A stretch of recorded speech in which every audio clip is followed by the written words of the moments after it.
जय हिंद, वंदे मातरम। अगर आप भोजपुरी को पसंद करते हैं, भोजपुरी को बोलते हैं, तो ये वीडियो आपके लिए अनिवार्य है। प्लीज़ आप लोग ये वीडियो लास्ट तक देखिए, क्योंकि हमारे दिनेश लाल यादव निरहुआ जी अपने देश के लिए क्या बोले हैं वो तो आपको जानना बेहद ही ज़रूरी है। क्योंकि आप लोग दिनेश लाल यादव निरहुआ को हमेशा देखते आ रहे हैं, हमेशा उनका बात मानते आ रहे हैं, हमेशा जो है कि उनका गाना सुनते आ रहे हैं। तो उनका एक और बात है जो कि आप सभी को ध्यान में रखते हुए वो काम करना है। जी, वो काम करना है जो दिनेश लाल यादव निरहुआ आप सभी को बोले हैं। हालाँकि अभी बहुत ही कम लोगों को ये मालूम है कि दिनेश लाल यादव निरहुआ जी क्या बोले हैं, और ये मतलब अपने देश के लिए ही बोले हैं। बट क्या है, आप सभी को ये काम करना बेहद ज़रूरी है। और ये होता है ना, अगर मैं किसी का बात मानूँ तो वो बहुत ज़्यादा खुश होता है।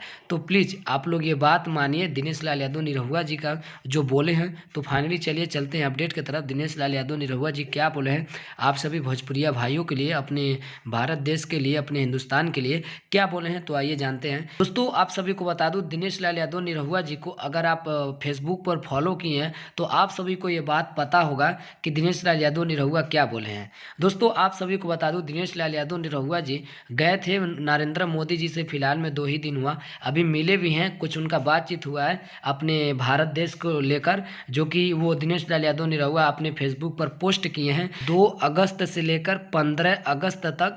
या आप व्हाट्सअप चलाते हैं, फेसबुक चलाते हैं, आप सभी को तिरंगे का डीपी लगाना है। जी, दिनेश लाल यादव निरहुआ अपने फेसबुक पर जो है कि आके आप सभी से विनती किए हैं कि आप सभी को तिरंगा जो है ना डीपी पर लगाना है। तो हम सभी को मिलकर जो है कि डीपी लगाना है। जितने लोग भी हमारे चैनल के माध्यम से देख रहे हैं, प्लीज़ आप लोग अपने फेसबुक पर, व्हाट्सअप पर आप लोग तिरंगे का डीपी लगाइए। ये आपसे मैं हाथ जोड़ के विनती कर रहा हूँ। और प्लीज़ चैनल को आप लोग सब्सक्राइब कर लीजिए। आगे वीडियो आप सभी को ऐसे ही मिलता रहेगा देश के लिए और हमारे भोजपुरी के लिए।